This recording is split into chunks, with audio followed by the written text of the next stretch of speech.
In our previous episode, we detailed the spark of rebellion ignited by the survivor of Hathsin himself, Kelsier, which would ultimately bring even the godlike Lord Ruler to his knees. As Vin removed the ferrochemical jewelry ensuring the Lord Ruler's immortality up until this point, she forever altered the very direction of Scadrial. In all of Reshek's planning to combat the overwhelming power of Ruin, he had never anticipated that a mere year before the Well of Ascension was to refill, he would be brought low by a Mistborn, even one as powerful as Vin.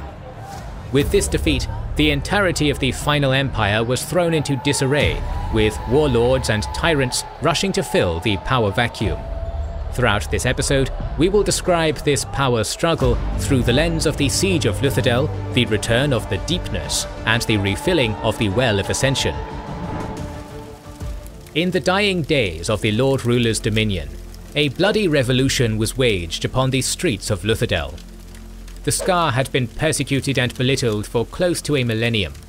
They now chose to reap the crop the nobility had sowed on that bloody night. In their justified anger, they moved through the streets, attacking the domains of the noble houses. As chaos and destruction had begun to grasp at the very hearts of the people of Luthadel, one man, horrified by what he had been forced to witness, refused to allow the chaos to take over and was eager to restore order. It was Elend Venture, who had already become enamored with Vin, a feeling both parties shared. The son of one of the strongest nobles of the realm, Straff Venture, Elend used the strength of his rhetoric and conviction and proved his true mettle that day. Abandoned by his father, his first action was to bring his guardsmen to keep Lekal to have sufficient numbers to prevent the outright slaughter of their houses. He then came with a token force of 5 soldiers to personally surrender to Dockson and convince the resistance leader to stop attacking the houses, as they would not retaliate if left alone. Dockson then informed him that Vin had made her way to Credit Shore to meet the Lord Ruler head-on. This brought a bitter chill to the spine of the heir of House Venture, as the love of his life now faced a supposedly insurmountable task. To buy time for the Mistborn, Elend was joined by a Scar named Gorodel and his soldiers, and led an assault on Credit Shore to buy time for Vin to find a vial of metal that would ultimately save her life and doom the Lord Ruler. He then attempted to find any aid which would be forthcoming for his love. In the process, he and Sazed came across a group of bloodthirsty Scar who were slaughtering the palace guard despite their attempts to surrender. Elend could not bear witness to such slaughter, and to the shock of all there, began to speak. The man who considered himself a scholar above all else found courage and spoke against violence. He refused to accept bloodshed and chaos as the foundations of any new state. Unbeknownst to the young scion of House Venture, Breeze worked silently in the background, soothing the anger of the Scar, which made them more willing to listen to the hated nobleman. He continued and shared with the Scar his dream of a brighter, fairer world, one where the central dominance could achieve stability and a better life for all through it.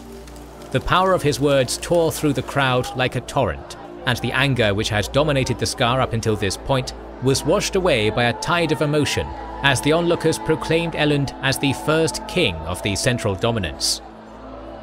According to Sazed, who told of the event to Vin, "The things he said, mistress, his dreams of a new government, his condemnation of bloodshed and chaos. Well, mistress, I fear that I cannot repeat it. I wish I'd had my metal mines so that I could have memorized his exact words."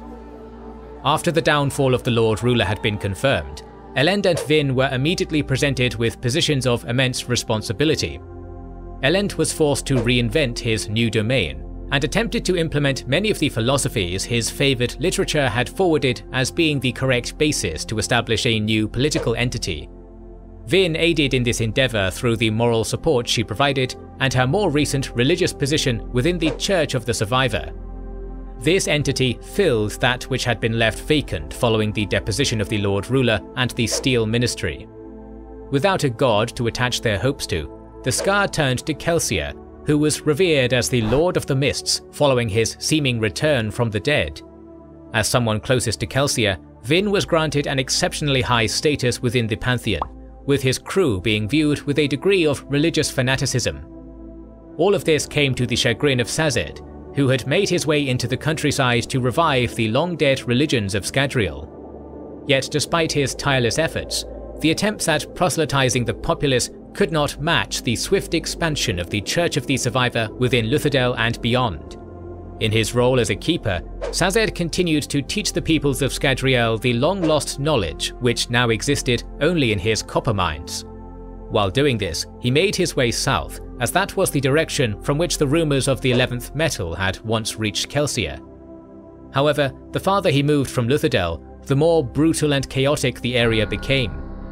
Without the admittedly vicious supervision of the agents of the Lord Ruler, the other dominances had begun to devolve into isolated pockets of civilization amidst a torrent of violence, hatred, and bloodshed. These people cared little for religion, and in this regard, Sazed endeavoured to teach them more practical matters to lessen the harshness of their situation. After a year or so of such travels, Sazed began to doubt himself, going so far as to question whether the people would have been better off had the rebellion failed. At this point, he also began to happen upon a series of mysterious deaths, which the Scar villagers insisted were due to the mists, which left more questions than answers for the terracemen. Sazed was found by Marsh, who was still nominally an inquisitor. He convinced the terrace keeper to accompany him to the conventicle of Serran in the Eastern Dominance, a major stronghold of the Canton of Inquisition, where new inquisitors were created through the implantation of hemalurgic spikes. Yet it is not for this reason that Marsh sought to return to this dark and brutal laboratory. Instead, it was because the fortress was now deserted, with all of the servants within slaughtered and the inquisitors mysteriously absent. Here, Sazed discovered the final words of Quan engraved upon a metal plate, where he admitted to having betrayed Elendi in the end to prevent the completion of his quest. Marsh, however, had begun to act oddly, which was entirely out of character for him. Rather than allow Sazed to translate the inscription on the spot, he forced the keeper to copy it with charcoal.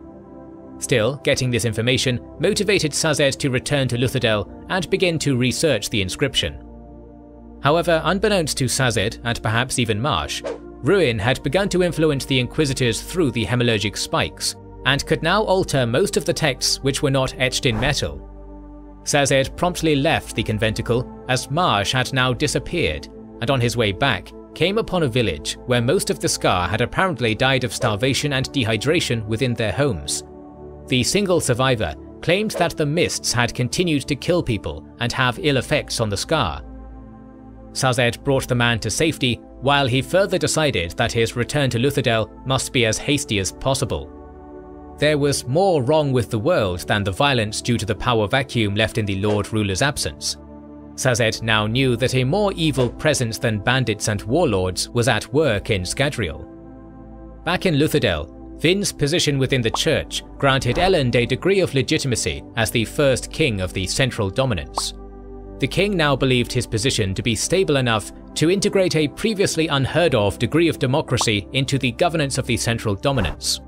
He created a new legal framework that established the Luthadel Assembly, a parliamentary council of 24 assemblymen. The representatives came from all classes, 8 noblemen, 8 Scar workers, and 8 Scar merchants. Elend would sit at the head of this assembly whenever they met. However, it was far from plain sailing for Elend, who now felt secure enough in his position to ask for Vin's hand in marriage. Unfortunately, this request was rejected out of hand, much to the king's dismay, as Vin still lacked confidence despite her immense power, and believed Elend deserved a better woman. This was to be a portent of what was to come for the fledgling Kingdom of the Central Dominance, as their stability was not to last. The army available to the kingdom was a meager 20,000 poorly trained soldiers. Given the size of Luthadel, it was wholly insufficient to mount a proper defense of the city. This weakness attracted the gaze of several pretenders, eager to ensure that the peace King Elend had imposed would come crashing down around him. Straff Venture, Elend's father, had declared himself king of the Northern Dominance, and brought the area into compliance using brutal methods, much in keeping with his personality and views on the Scar. Having done so, he then set his eyes on Luthadel. He viewed his son as a weak puppet, easy to overcome, and wanted to gain access to the fabled Atium cache of the Lord Ruler. Lord Venture moved swiftly about a year from the collapse and brought with him a force of 50,000 soldiers, who he utilized to promptly lay siege to the former capital of the Final Empire. Yet this was not the full extent of Straff's strength, as he also brought his illegitimate son, Zain, a potent Mistborn of questionable sanity. Despite a modicum of discontent within the assembly, Elend managed to pass a proposal that nothing would be done until he parleyed with his father. The situation was further complicated by the emergence of another army of 40,000 men. At its head was Ashweather Ket, an abrasive nobleman from Fadrek's city. Ket's action was initiated by Breeze's soothing, who had convinced the nobleman to make his way to Luthadel. Therefore, a tripartite balance of power had now been created. If Straff or Ket were to attack, it would leave them vulnerable to an assault from the other party. Even if they successfully took the city, the other army would march in and defeat the weakened force, which now held a city with battered defences and a less than welcoming populace. Not long after, another keeper and old friend of Sazed's, Tindwyl, made her way to the capital. Her specialization was entirely different from that of the kindly Sazed, as she focused primarily on leadership and history, which is why we like her more. As such, she immediately began to mentor the young king, often forcefully, as his precocious enthusiasm would hold him back in the face of an increasingly dire situation, and the apparent cataclysmic events that continued to rock Scadrial. Sazed was not far behind his old friend, but his trip was far more tumultuous than that of his fellow keeper. As he made his way back to Luthadel from the depth of the conventicle, he encountered many Colossi. Although this would ordinarily be a fatal encounter, even for one as powerful as Sazed, the Colossi he met acted strangely. They brought him back to a somewhat chaotic camp, and their apparent leader, Justice Lekal. This former friend of Elend's had somehow found himself at the head of a force of some 20,000 Colossi, yet he feared his soldiers as much as any who came across them. This horde of gargantuan blue-skinned warriors was on its way to Luthadel to obtain the Lord Ruler's Atium cache. Their approach could bring the already delicate balance of power around Luthadel to a breaking point. Sazed was able to talk his way out of captivity and make his way to Luthadel to warn the unwitting members of Kelsia's crew who remained within the city of what was yet to come. He added to the growing list of worries for the first king of the Central Dominance and the heir of the Survivor the news that the Mists had started killing those who ventured into them. This news was greeted with a degree of skepticism, however. With the arrival of the Colossi, Elend decided to venture out to negotiate with his father, accompanied by Vin. Deep within the Venture camp, Elend offered an alliance to his father, allowing his father to believe he was in possession of the Atium cache. He further argued that Straff could not win without his aid. However, his father responded with an unexpected development. He had already concluded an alliance with Ashweather Ket, and would only ally with Elend if he were to surrender the city to him immediately. The alternative appeared to be death. In response, Elend informed his father that Vin would kill Straff if something happened to him. To demonstrate her power, Vin burned brass in conjunction with the newly discovered duralumin. This metal greatly enhanced the strength of other metals by releasing all of their power in a single use rather than over time. This effectively soothed away all of Straff's emotion, which left him terrified enough to concede and allow the pair to return to the safety of the city walls. Shaken by this, Straff ordered his somewhat insane and mutinous son, Zain, who had already been stalking Zin, to assassinate his fellow Mistborn. While the parley was far from an unmitigated disaster, as Vin and Elend escaped unharmed, they had merely passed from the frying pan into the flames. The assembly had met without Elend, utilizing a bylaw that the king had placed within their legal code, and passed a motion of no confidence. This immediately deposed the king and set the scene for an unprecedented vote on who would now assume such a lofty role. Elend and his supporters were caught at total unawares, and the fate of Luthadel, under a triple siege, had never seemed as precarious. This uncertainty played into the hands of the besieging parties, as with the wrong person elected, the city may be surrendered without a fight. Yet hope remained, as the remnants of Kelsia's crew had faced longer odds in the past and emerged from the shade of the Lord Ruler's malice and hatred to forge a new future for their people. Elend and his supporters would not give up the city without a fight, no matter how unlikely their success would be at that point. However, this is the tale of our next video in this series. That video will be dedicated to the continued political maneuverings and violent conclusion of the Siege of Luthadel. But we're planning to cover the battles of many other fantasy, sci-fi and space opera universes, so make sure you have subscribed and pressed the bell button. Please consider liking and sharing, as it helps immensely, and don't forget to comment. We'll try to read and respond to every comment, as we want to know what you think about this video and which videos you hope to see in the future.